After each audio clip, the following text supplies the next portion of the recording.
I am pleased to speak today on the foreign policy of the current ruling dispensation as part of Reimagining India, a public lecture series organized by India Inclusive to assert an alternative vision of the country, countering the bigotry, division and economic failure offered by the ruling party.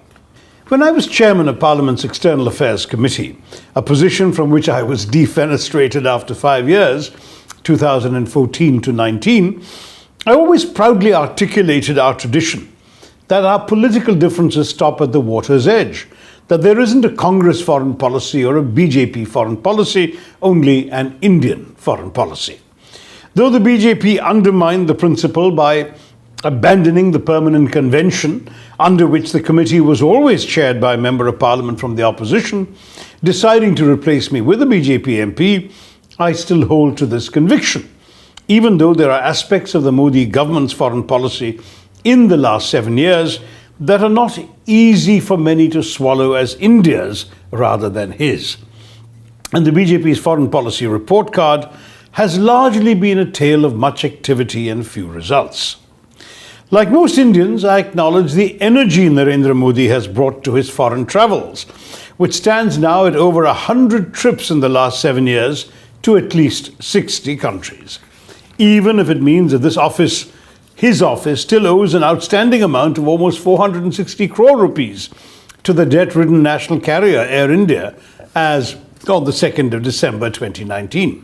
Mr. Modi's desire to introduce himself to the world was entirely understandable after many years of international ostracism, where the only country willing to grant him a visa seemed to be China. He can be forgiven for overcompensating somewhat. The Asia Times calculated that Prime Minister Modi was out of his office every third day in his first 4 years in power, spending 477 out of 1,491 days up till Tuesday, 26 June 2018, in his term as Prime Minister, visiting other countries as well as various Indian states.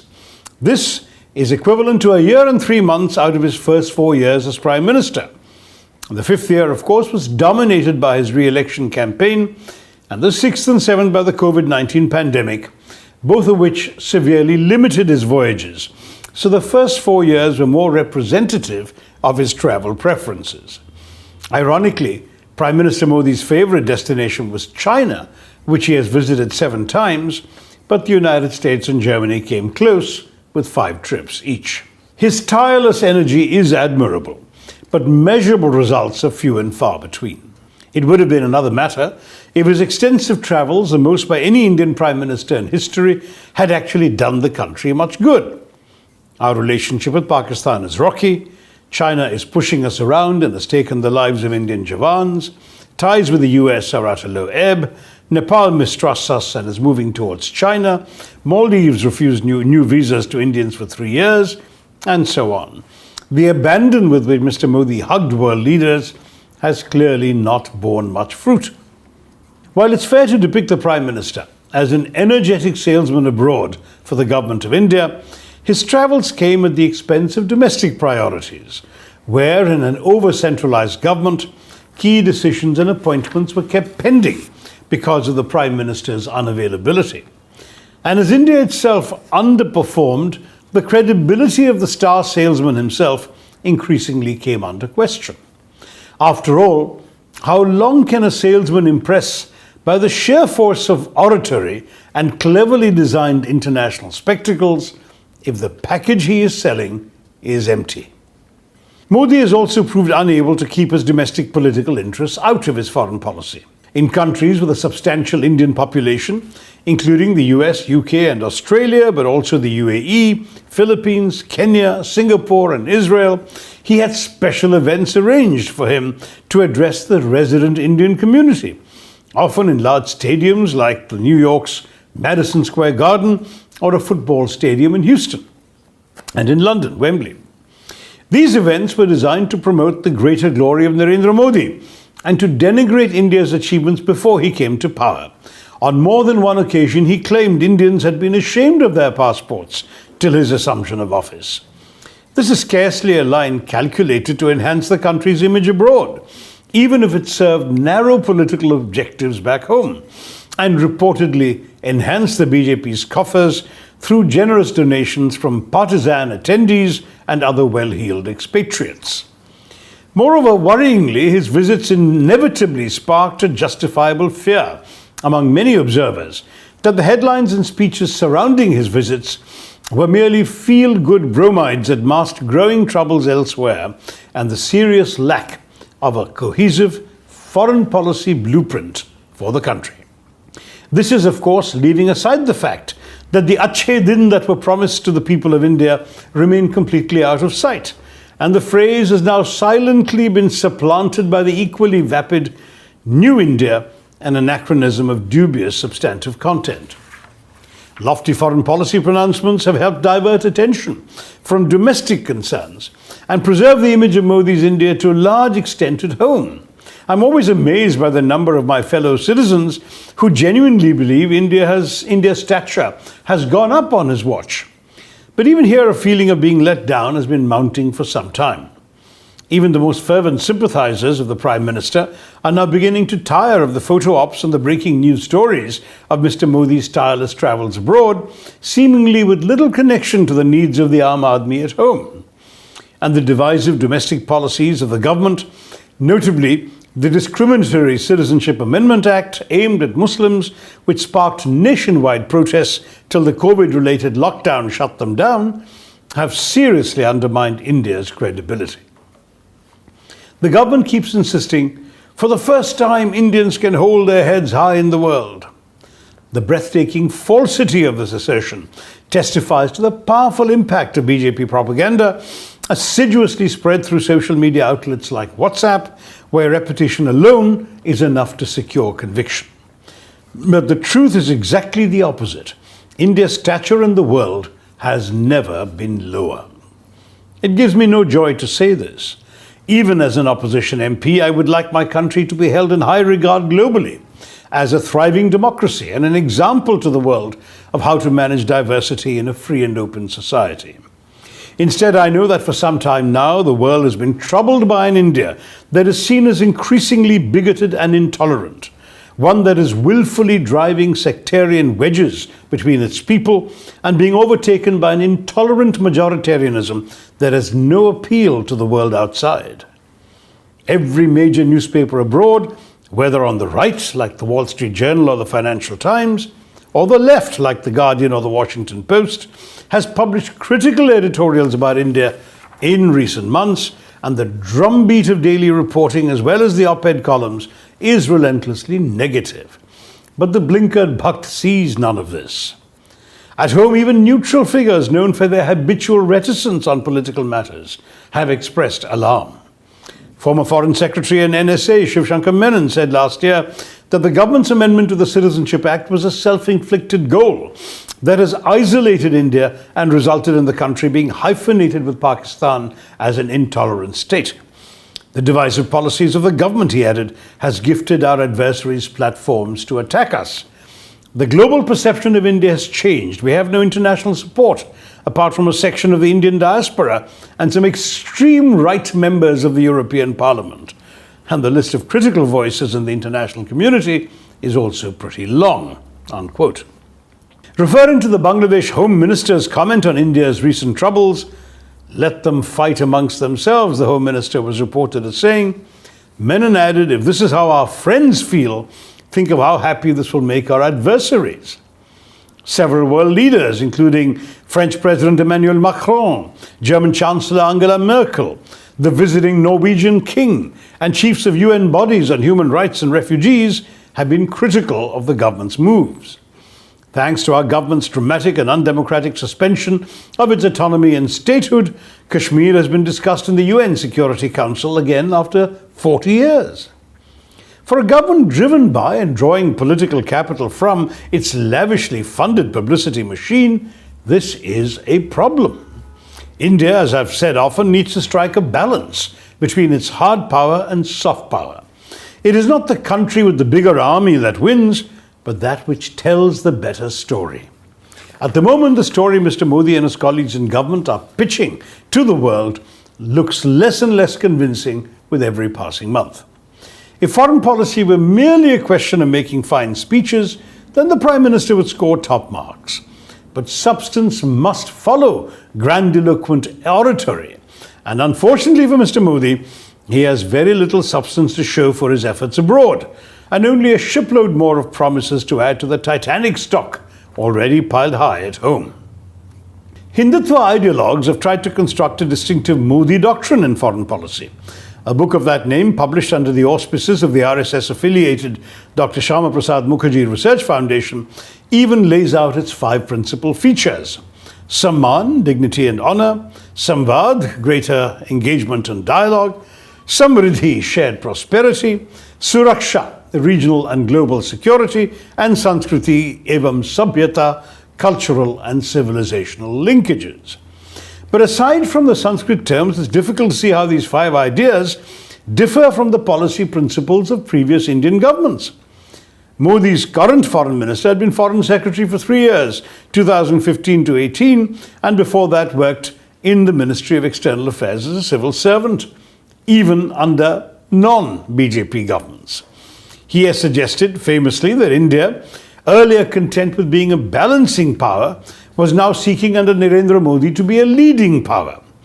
But how precisely the Modi government sets about achieving this is an utter mystery. A great speech by RSS chief Mohan Bhagwat, head of the organization of which Modi has been a lifetime pracharak, declaring that India was on its way to becoming a Vishwa Guru, teacher of the world, embarrassingly summed up both the pretensions and the embarrassment of India's global self-projection under the present government. We have a government that believes its own press releases, even when those they are directed at ignore them. What the world thinks matters more to us now than ever before, not least because we are far more dependent on external trade and investment than we ever were. But foreign investment is an act of trust and faith in the future, which is fast eroding. Our credit ratings have declined. 7 countries have issued travel warnings about India, and the world increasingly sees us as an intolerant, narrow-minded nation in open violation of our international commitments. For years, India was seen as an example and a model for other countries in the developing world. Now, the ruling party's sectarian, divisive actions, driven by narrow party political goals, have severely dented that image. I too was proud to hold my head high as an Indian abroad. Today I'm mortified when foreigners ask me to explain what's going on. What has happened to India, they ask in dismay. The sad answer is, we have ceased to be the India the world admired.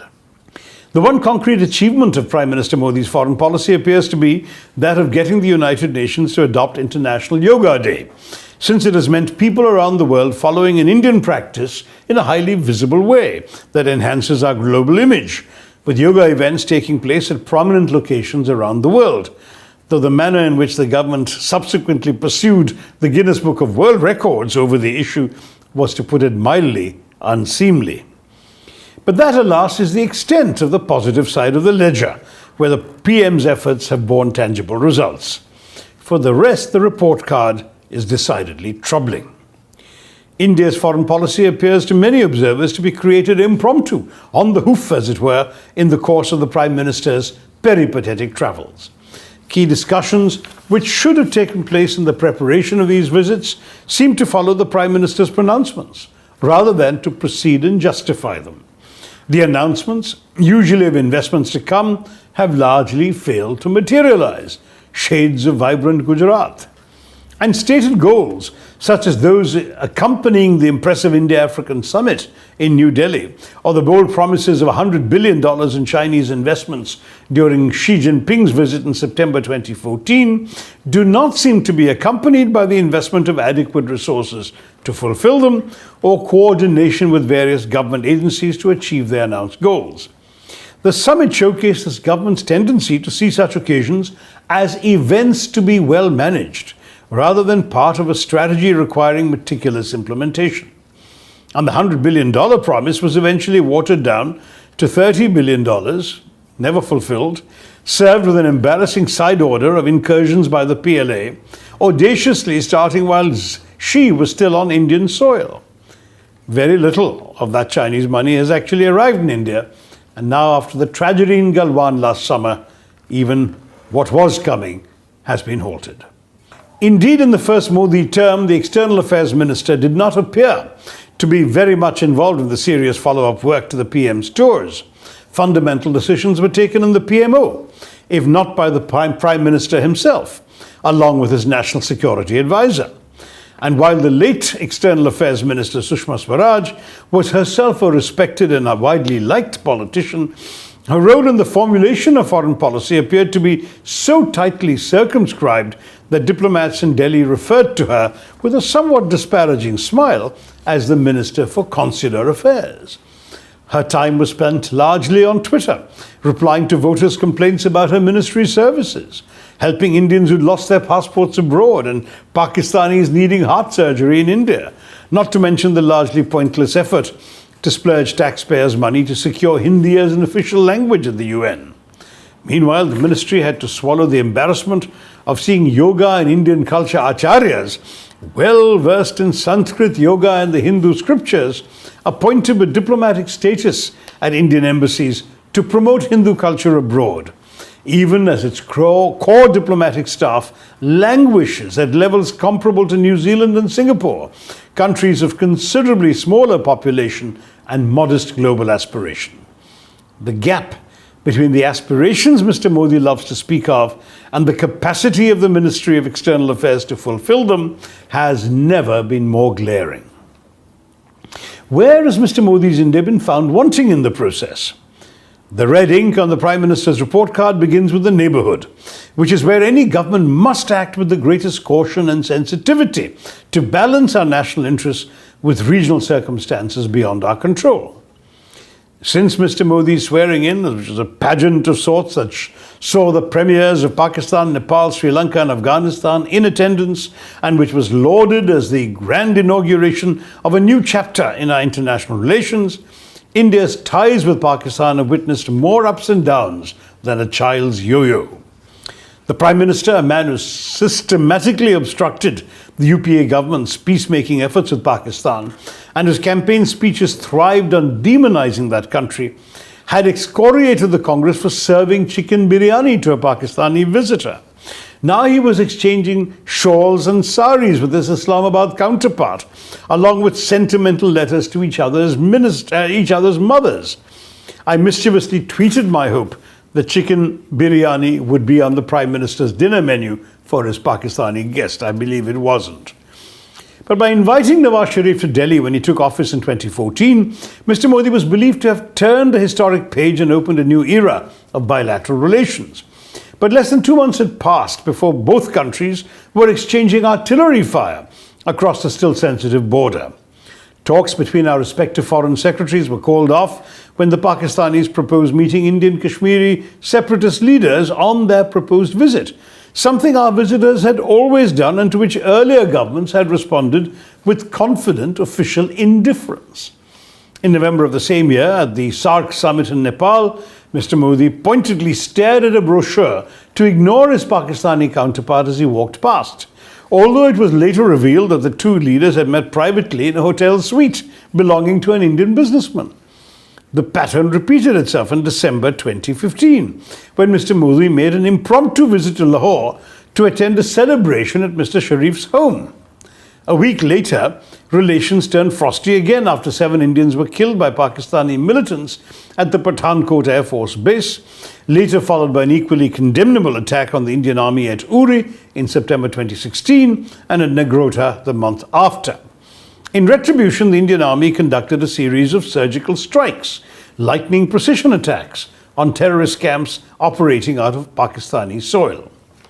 While the nation rightfully applauded the swift response of our armed forces, the present government appeared to be more preoccupied with spinning the strike as the first of its kind, a testament to the supposed iron mind of their Prime Minister. This was blatantly untrue. It's now well known that similar strikes have been ordered in the past but never publicized. Then came, on the eve of the 2019 general elections, a terrorist attack in Pulwama, Kashmir, to which India retaliated with a bombing of Balakot in Pakistan, which was described as having eliminated a terrorist training camp though much of the international media echoed Pakistan's contention that only a few trees on a deserted hillside were hit. Worse, the entire approach reflects the lack of a cohesive policy framework when it comes to negotiating the relationship with our most turbulent neighbor. Indo-Pakistan relations, in other words, have swung back and forth, as though they're determined more by the unpredictable moods of our leadership than on a coherent foreign policy and vision for peace, let alone a practical roadmap. One day the government declares its red lines and twice calls off talks with Pakistan because its representatives met with the Kashmiri separatist Hurriyat. The next day the red lines don't matter. One day the ruling party avers that talks and terror don't go together and that Pakistan cannot be rewarded with a visit till it makes progress on punishing the perpetrators of 2611. The next day, the PM is winging impulsively to Lahore, sending India's surprise High Commissioner scurrying to the airport without enough time to receive his boss. This is foreign policy by whim, not by design. So too with Nepal, where India's de facto blockade choked Nepal's economy, cut off its oil supplies, created genuine hardship and provoked a groundswell of hostility among ordinary Nepalis. This and the behavior that accompanied the episode was a blunder of such Himalayan proportions that the only country on earth whose relationship with us has been fraternal enough for us to maintain open borders with it now shows every sign of turning towards China instead. Telling them of the current strain in relations is the fact that once Prime Minister K.P. Sharma Oli, former Prime Minister, was sworn into office for the second time in 2018, the first leader to visit his country was his Pakistani counterpart, Shahid Khaqan Abbasi, not an Indian. Then an unseemly border dispute inflamed tensions further in 2020. One astute observer told me privately that the PMO took its eyes off the ball on Nepal. But when decision-making has been so centralized in the Modi regime that every ministry has to send its important files to the PMO for clearance, how many balls can Mr. Modi and his beleaguered minions keep their eyes on? I'll be surprised that their eyes went off this particular ball. India's mess in Nepal adds to the growing sense of disquiet among students of Indian foreign policy about the Modi government's management of relations on the subcontinent. A combination of arrogance and ineptitude is all too often visible, where subtlety and proactive diplomacy could have delivered the desired results. A raid into Myanmar in hot pursuit of terrorist sanctuaries had 6 precedents under the UPA, but each had been shrouded in a discreet silence. The Modi government chose to announce their one raid with such bellicose rhetoric that it embarrassed Myanmar, the violation of whose sovereignty New Delhi was trumpeting. Relations with our neighbors, Pakistan, Nepal, and until a recent change of government, the Maldives, were worse than they'd ever been. The Modi government's fecklessness had caused negative consequences for private Indian interests too. The Maldives not only cancelled projects involving Indian companies, but turned away Indian applications for employment visas, leading resorts to advertise posts open to any nationalities but Indians need not apply, unquote. Meanwhile, China was signing contracts previously offered to Indians, and Chinese and Pakistani warships were calling on Maldivian ports. Good relations have now been restored with the change of government, but that they ever plunged to such depths remains a matter of serious concern. On the wider global stage, the list of failures is dizzyingly high. The US, for all of PM Modi's visits, has been playing fast and loose with the so-called 2+2, where the foreign and defense minister of the both countries meet. That dialogue, 2+2 dialogue, being postponed twice. Tensions over trade tariffs reaching an all-time high, each country slapping tariffs on each other's products. The US under Trump sent its Indian origin ambassador to the UN, Nikki Haley, to instruct the Modi government to cut back its links with Iran, a principal supplier and geographically the closest to India of vitally needed oil and gas. As India cut back, China stepped into the breach with Iran, jeopardizing its geopolitical interests on Pakistan's western flank. At the same time, the Modi government's unctuous currying of favor with the US has led to a precipitous decline in relations with Russia, with the much-touted joint fifth-generation aircraft project being abandoned. Even on the recent Afghanistan crisis, Russia has adopted a neutral stand rather than a sympathetic one towards India.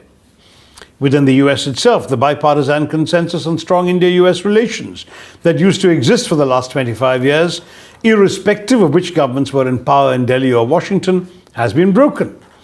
All the significant Democratic presidential candidates in the 2020 elections spoke out about their concerns, while the Howdy Modi administration is closely identified, or was closely identified with President Trump. Ab ki baar Trump Sarkar, in our PM's words. Hearings have been held in the US Congress. Negative language on Kashmir has been inserted into the annual Foreign Appropriations Act for 2020, and a resolution critical of India even gained co-sponsors. The picture is not much better elsewhere. European relations are adrift, and Britain remains bemused by its dealing with our Prime Minister.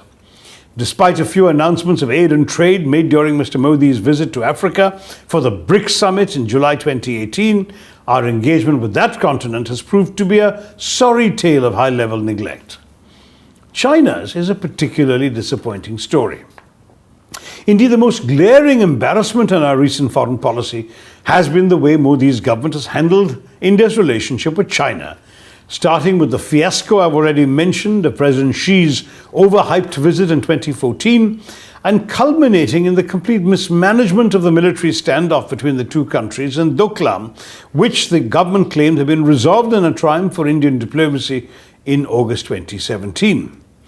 The PR exercise that Modi Inc. managed to spin from that event was undone a few months later, when consistent reports and publicly available satellite imagery all pointed to the fact that the Chinese were consolidating their presence on the Himalayan plateau that directly overlooks India's strategic Siliguri corridor, and had been doing so for some time. Worse, the ongoing Chinese encroachments across the line of actual control in a number of locations, and the deaths of 20 Indian Jawans in a clash in the Galwan Valley in June 2020, showed how much India had failed to safeguard its own interests in the bilateral relationship. But the inconsistency in this government's foreign policy style and narrative is not new. In the lead-up to and during his election campaign in 2014, Narendra Modi and the BJP had consistently berated the government of India for being unable to do anything about frequent Chinese incursions across the disputed frontier. 2 years later, the same Mr. Modi not only embarked on a stream of effusive meetings with both the Chinese president, with whom he shared much publicized bonhomie in several occasions, meeting him 18 times in the last 6 years, but also invited China to help modernize the Indian railways and removed government restrictions on Chinese investment in sensitive sectors like ports and telecoms. As to the border incursions, the BJP government echoed the very line it had denounced when the when the Congress government uttered it, that since the two countries have differing perceptions of where the border lies, each patrols in areas the other considers to be theirs. What was excoriated by Mr. Modi as pusillanimity and appeasement in the Congress have now overnight become wisdom and statesmanship in the BJP. Meanwhile, of course, China has shown no inclination to make progress on the intractable border dispute between the two countries. It has extended overt protection to Pakistan after the Modi government's belligerent PR offensive on the strategic strikes. It has displaced India in many of our neighboring countries, notably Sri Lanka. It has thwarted an Indian deal to set up a naval base in the Seychelles. And through the China-Pakistan Economic Corridor, a $90 billion project, it has outflanked India by creating a strategic transportation link between the Pakistani port of Gwadar, which China to all intents and purposes controls and runs, to its own western provinces, partly through territory that India claims. And now, with its talking to the Taliban government in Afghanistan, where it's hoping to explore minerals and integrate Afghanistan, Pakistan, and its own CPEC into a broader axis, I must say India has much to worry about. While the Modi government desperately tries to cover up its shortcomings by claiming nothing has gone wrong, the Prime Minister even said no territory has been taken, China's action suggests an intention to undertake minor military incursions in order to inflict small-scale military setbacks on India, take a few square kilometers of territory for local tactical purposes, and then declare peace. Mutual disengagements will be announced. Both sides will claim the crisis is over, but it will end with the Chinese in a better position on the ground than before it began. With several such episodes a year, none of which usually get out of hand, China will consolidate the LAC where it wants it, so that an eventual border settlement that takes these new realities into account will be in its favor. That is the long-term plan. Beijing keeps saying the border should be left to future generations to settle, knowing full well that each passing year increases China's relative economic, military, and geopolitical strength vis-à-vis India. In the meantime, border incidents keep the Indians off balance and demonstrate to the world that India is not capable of challenging China, let alone offering security to other nations. It is difficult not to see China policy as anything but a major failure of the Modi government. There have, of course, been some foreign policy successes, but these have almost entirely been in areas where Mr. Modi and his party chose to follow the path already laid by successive previous governments without upsetting the delicate balance upon which these relationships rested. One of the Prime Minister's greatest achievements is that he has reversed the BJP's formal opposition in Parliament to the Indo-US nuclear deal and to the seminal land boundary agreement with Bangladesh, both of which were UPA initiatives and both of which were wise policy reversals by the NDA government of positions the BJP had taken while in opposition. In a continuation of UPA policy and as a reflection of the country's image as a responsible nuclear power, India was subsequently admitted to 3 global nuclear missile technology groupings.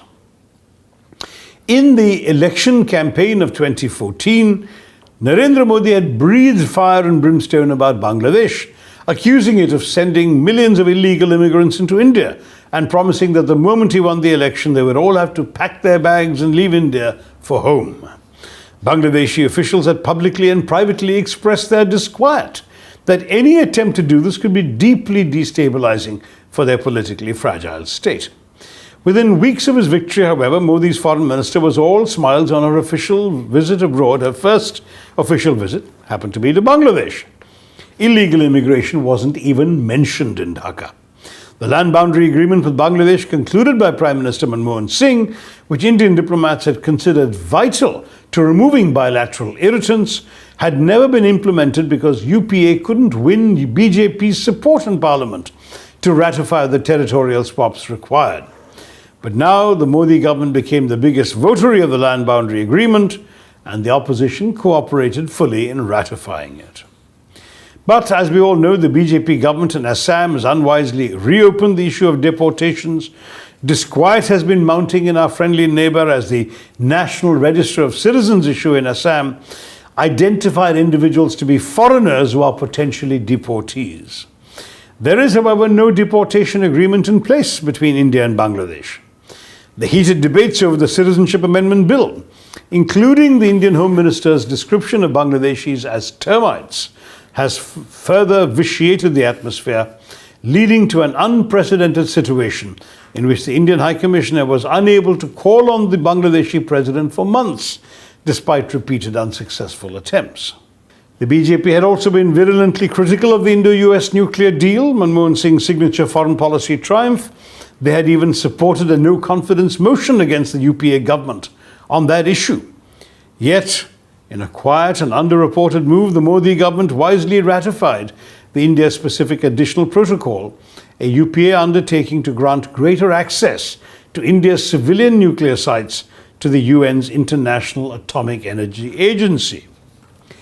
I would also say this government's Africa policy has been a qualified success in that they've said the right things even though there's been a lot of neglect. A lot more could have been done, and the level of inattention is disappointing. Here again, though, what PM Modi is doing more often than not is building on the foundations laid by the UPA government. And that is the only thin silver lining to this cloud I have painted for you today. After all, where you stand on foreign policy, it's clear, depends on where you sit.